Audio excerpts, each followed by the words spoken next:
The lace of my wedding dress felt like heavy chains against my skin. I stood alone in the bridal suite, staring at the empty doorway. The whispers outside had already turned into a deafening roar. He was gone. My groom, the younger son of the most powerful family in the city, had abandoned me on our wedding day. My family's future, their debts, and my own dignity were shattered in a single afternoon. I could hear my stepmother's sharp voice through the walls, cursing my luck. I closed my eyes, wishing the earth would swallow me whole. That was when the heavy oak doors swung open, and a freezing draft cut through the room. My stepmother burst in, her eyes wild with panic. She grabbed my shoulders, her fingers digging into the expensive fabric. She told me that if I walked out of this venue unmarried, our family would be ruined by tomorrow morning. The investors would pull out, and we would lose everything. I looked at my reflection in the mirror, a substitute bride for a family that didn't even want me. I was just a pawn to settle a debt. Tears threatened to spill, ruining my makeup, but I forced them back. I had no choice, no escape, and no voice. The chaotic shouting in the hallway suddenly died down into a terrifying silence. The air grew heavy, suffocating. Footsteps echoed, slow, deliberate, and commanding. The door opened again, and everyone in the room held their breath. It was him.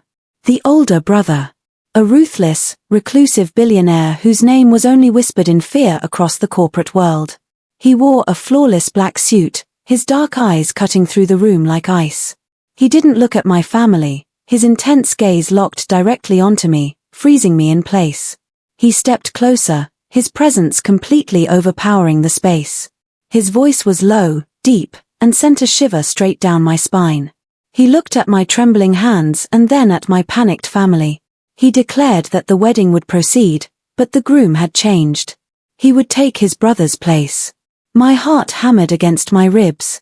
Marrying the younger brother was supposed to be a safe, quiet arrangement. Marrying this fierce, dark man felt like walking straight into a lion's den. Before I could even speak, he extended his gloved hand toward me. The walk down the aisle felt like a slow-motion dream. Every eye in the cathedral was fixed on us, whispering about the sudden switch. My hand was placed in his, and the contrast was staggering. His grip was firm, unyielding, and incredibly warm against my ice-cold fingers. I kept my eyes down, watching the train of my dress move across the marble floor. I could feel the sheer power radiating from the man walking beside me. He didn't look left or right, his focus was entirely on the altar ahead. We stood before the priest, the silence in the church thick enough to cut with a knife. When it was his turn to speak, his voice resonated through the high ceilings. He didn't just read the vows, he commanded them. He looked down into my teary eyes, squeezed my fingers, and murmured that I was his now. The finality in his words made my breath catch. With a heavy platinum band slipped onto my finger, the trap was shut.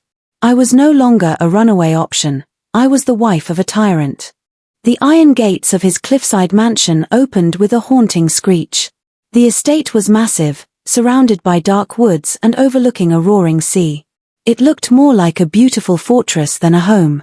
As the car pulled up to the grand entrance, he got out first, not offering a hand this time.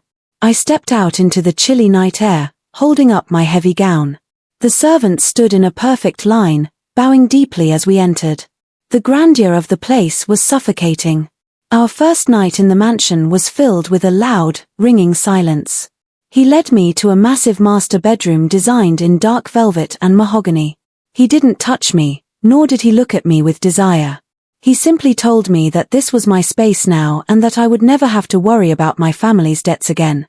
He turned on his heel and walked toward his own wing of the house, leaving me alone in a bed that felt miles wide. Days passed, and the mansion felt like a beautiful prison. I barely saw my new husband. He was a shadow that moved through the corridors late at night, always consumed by his business empire. When we did cross paths, his expression was completely unreadable. I began to realize that his coldness wasn't hatred toward me, it was a protective wall he had built around himself from the rest of the world. The head housekeeper gave me a strict tour of the estate, explaining the rules of the house. The most important rule was never to disturb the master in his private study. I nodded, keeping my distance. I began spending my days in the greenhouse, surrounded by flowers, trying to find some color in this dark, monochrome world. I felt like a ghost haunting his grand halls. One morning, I accidentally broke a rule. I walked into the dining room earlier than usual and found him sitting at the head of the long table, reading through financial documents. I froze, preparing to apologize and leave. But he didn't yell. He looked up, his dark eyes tracking my movement, and quietly commanded me to sit down and eat. We ate in complete silence, but the air felt charged with an unspoken awareness. While organizing some old books in the library, I overheard two older servants talking near the hallway. They spoke about why my husband had become so ruthless and reclusive. Years ago, he had been deeply betrayed by the people he trusted most, almost losing his life and his empire. A pang of deep sympathy hit my chest. He wasn't a monster, he was a man who had been deeply wounded. That evening, a sudden thunderstorm rattled the large glass windows of the mansion. The power cut out instantly, plunging the halls into total darkness. I tripped over the edge of a rug, letting out a small gasp as I fell forward. Strong, warm arms caught me in the dark, pulling me flush against a broad chest. It was him. Our breath mingled in the shadows, and an electric current shot through my veins. He held me tightly for a long second before the backup generators kicked in. The next afternoon, I noticed dark SUV luxury vehicles idling just outside the main iron gates of the estate. The security guards looked tense, communicating rapidly through their earpieces.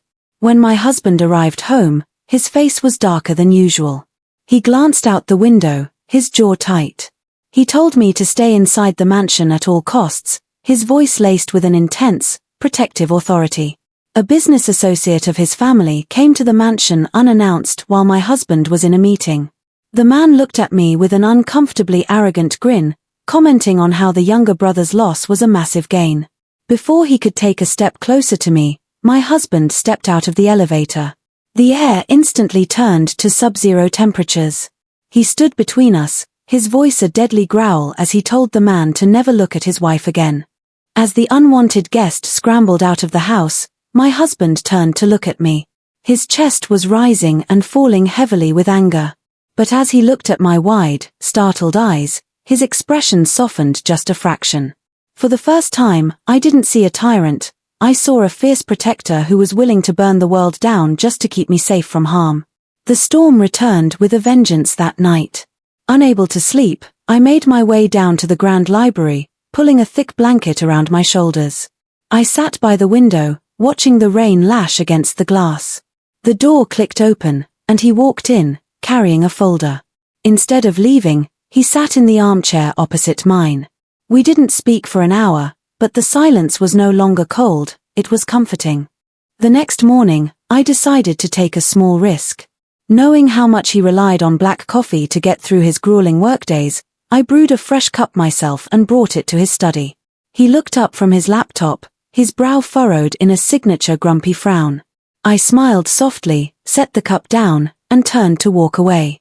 I heard him take a sip, and a quiet, satisfied murmur followed me out the door. My stepmother and father invited themselves over for a formal dinner to check on the alliance. Throughout the meal, my stepmother made passive-aggressive comments about how I was just a substitute bride who lucky to be in such a mansion. I kept my head down, swallowing my pride. Suddenly, my husband set his glass down with a loud click. He calmly informed her that I was the best thing to ever happen to this family, and if anyone insulted his wife again, they would find themselves bankrupt by midnight. After my parents left, we stood in the grand foyer. I looked up at this fierce, intimidating man who had just defended my honor against my own flesh and blood. My heart did a strange, dangerous flip.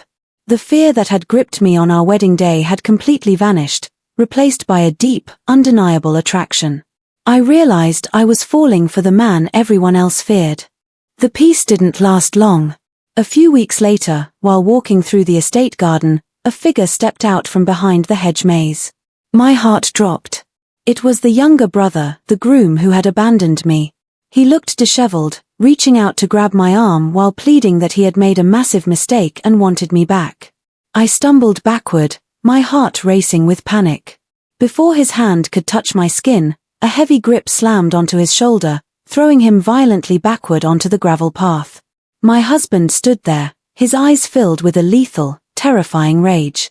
His breathing was shallow, his fists clenched tightly at his sides. The younger brother scrambled backward in pure terror, realizing he had crossed a boundary that could cost him everything. My husband stepped forward, looming over his younger brother like a shadow of death. He grabbed him by the collar, his voice dropping to a low, lethal whisper that echoed through the garden. He told him that I was his wife now, and if he ever dared to breathe the same air as me again, he would personally destroy his life. The younger brother nodded frantically and ran toward the gates. My husband was still shaking with adrenaline, his back turned to me. I took a deep, shaky breath and stepped closer. Slowly, gently, I reached out and placed my small hands against his broad, tense back. I whispered his name, telling him that I was okay and that he had saved me. I felt the tension slowly leave his muscles. He turned around, pulling me tightly against his chest, holding me like I was his entire world. A few days later, a massive corporate gala was held in the city. It was our first official public appearance as a couple. The media was buzzing with rumors about our marriage. As we stepped out of the limousine, flashes of cameras blinded us. My husband wrapped his powerful arm firmly around my waist, pulling me close to his side. He guided me through the crowd with absolute pride, showing the world that I belonged to him.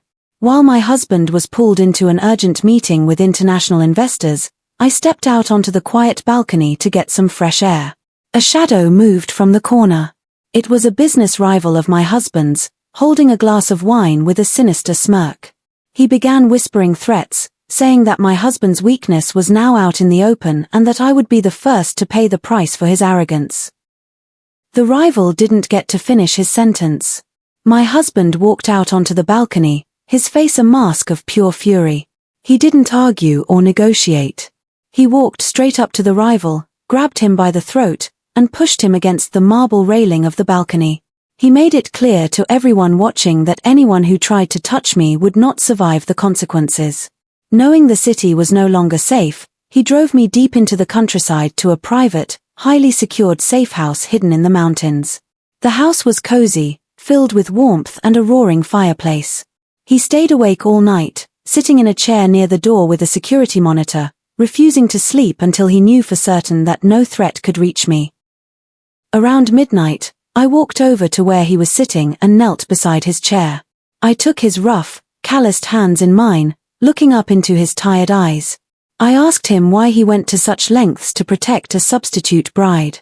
He looked at me for a long, silent moment before whispering that from the moment I walked down that aisle, I stopped being a substitute. I was the only light he had ever known. Hearing his confession made tears of happiness well up in my eyes. I leaned up and pressed a soft, lingering kiss against his jaw. The realization hit me completely. Our marriage may have started as a desperate arrangement to save my family, but it had turned into a love story that was stronger than any danger outside. The next morning, the security alarms in the safe house suddenly blared. The rival family had tracked us down for a final confrontation. My husband quickly pushed me into a hidden panic room behind the bookshelf, telling me to stay locked inside no matter what happened. Through the small viewing slit, I saw him face the intruders alone, fighting with a fierce bravery to protect my location. He was outnumbered, but his rage made him completely unstoppable. With the help of his elite security team arriving just in time, they completely neutralized the threat, arresting the rivals and ending the feud once and for all.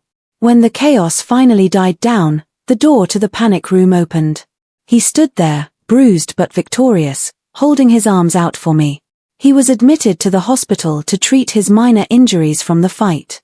I sat by his bedside for 2 days straight, refusing to leave his side even for a minute. When he finally opened his eyes, he saw me crying while holding his hand. He smiled softly, wiping away my tears with his thumb, joking that it took a whole army to get him to rest. We returned to the grand mansion on the cliff a week later. But something had fundamentally changed. The dark, gloomy atmosphere of the estate was completely gone. The servants smiled warmly, the curtains were drawn back to let the brilliant sunshine in, and the halls were filled with laughter instead of heavy, tense silence. We stood by the fireplace in the main hall that evening.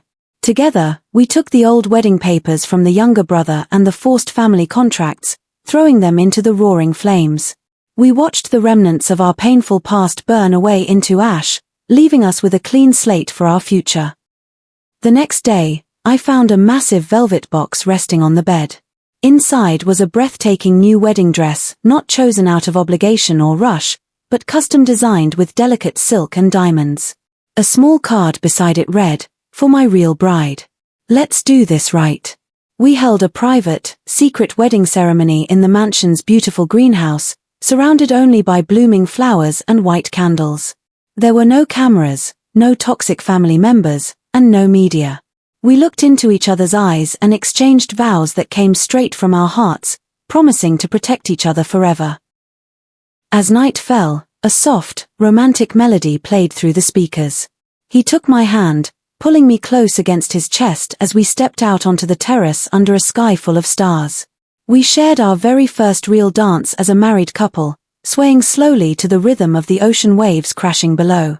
Months passed, and our love only grew deeper and more passionate.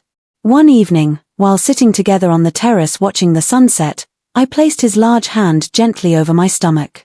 I looked up at him with a bright smile, sharing the news that our family was about to grow. The look of pure, unadulterated joy on his face was beautiful. I stood at the top of the grand staircase, looking down at the beautiful home we had built together. I started this journey as a terrified substitute bride, abandoned at the altar and forced into a marriage with a stranger. But in his arms, I found my true home. The reclusive billionaire had saved me from my nightmare, and in return, I had ruined his isolation, becoming the true queen of his heart and his empire.